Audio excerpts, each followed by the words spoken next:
Hello, Nathaniel Gavronsky here, and tonight is the final 8th crazy night of Hanukkah 2022. It's also the first day of the 12 days of Christmas because it is December 25th, 2022, and it's the Catholic Christmas. The Armenian Christmas, which takes place on January 6th, is the 12th day of Christmas, and then Orthodox Christmas takes place on the 7th, which is because it's the 25th of December on the old Julian calendar. There's a couple of lessons about Hanukkah that I want to talk about here. They're very important. One is that nothing is guaranteed. Just because the momentum is going one direction, for good or for worse, doesn't mean that it's going to be the end result. Your actions, your behaviors can alter the course very, very quickly. The Maccabees learned this several times. The story of Hanukkah and the oil burning for 8 nights instead of just one is not the end of their story. It's just the end of their beginning. The Maccabees suffered great losses shortly after the story of Hanukkah. The lessons are that you can change things around with improper behavior, and unthoughtful actions can lead to your great successes or a very quick demise.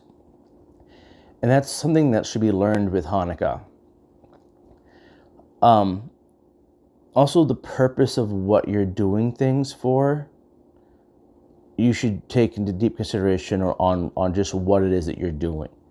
I always like to ask people this, and this is actually the greatest piece of wisdom I've ever come across dealing with anything involving religion, is I ask people, what is your life's calling?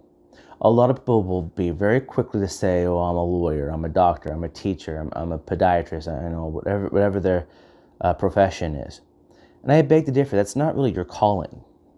Your calling should honestly be to serve your fellow man. Man, woman, brother, sister, father, mother, child, cousin, to be able to be of service, to benefit all of them. That should be your life's calling. That's what God gives you as your life's calling. The profession that you do is your way of fulfilling that calling. And if you are performing any type of action for any other purpose, then you're doing it for the wrong reasons. We should never seek out self-glory or self-gratification, because it will always equal a short-term happiness with a long-term negative impacts on our life. So when we light these last candles for the last night, I want people to remember what it is they're doing and why it is that they're doing it. And if you're having a bad go at things right now, doesn't mean that's going to be the rest of your life. You have the ability to change all kinds of things in your life for the better, to improve. And just because things are going well for you, just because you feel like you're on top of the world, doesn't mean that spot's reserved for you forever, and that you're going to have to keep that same work. And also, you're going to have to make sure that other people can come up with you, because no beautiful view is worth seeing if it's only seen by yourself and yourself only. We need to work together to try to improve the lives of everybody. That's what I believe the Maccabees were doing. They were trying to improve the lives of their fellow countrymen as far as being able to maintain their traditions that they believed were the correct ones, the ones that would lead to their longevity, the ones that would mean they would have success. It took a treaty with the Roman Empire and other internal and external problems with the Seleucid Empire to give the Maccabees the victory they sought. It wasn't just them on their own. And people should remember that. No one is in it by themselves. Support groups, helping each other, being there for loved ones is a huge impact on the success of not only you, but everyone else around you. I've always tried to live my life as far as being a good Jew under this principle. This is something my grandfather taught me. To be a good Jew is to do good and be good, so others can learn to be good and do good by your example. That's it.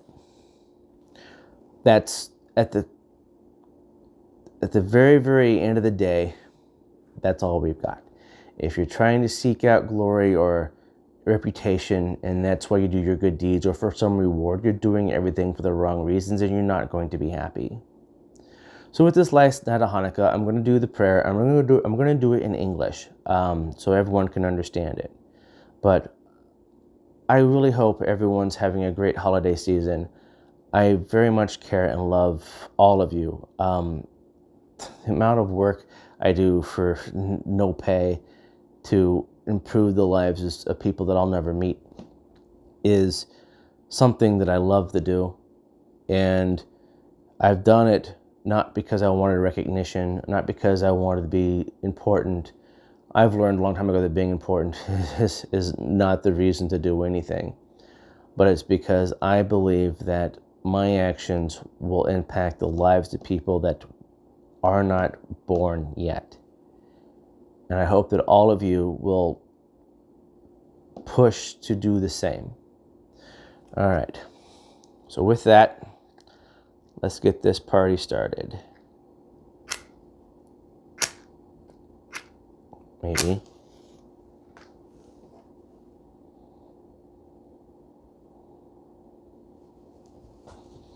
With that, the samash has been lit.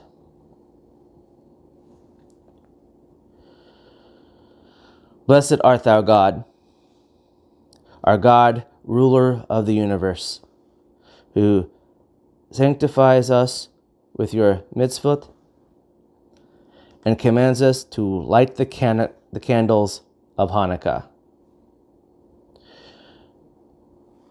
Blessed art thou, God, our God, ruler of the universe, who performed miracles for our ancestors in those days at this time.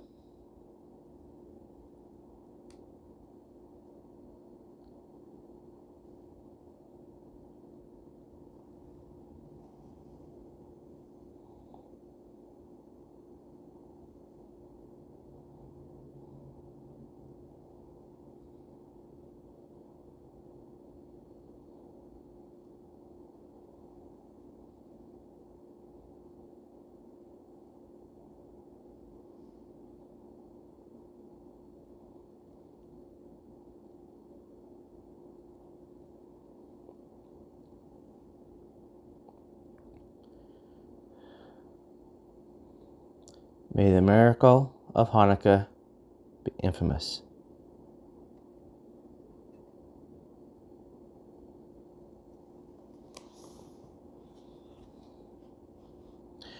May God bless you all.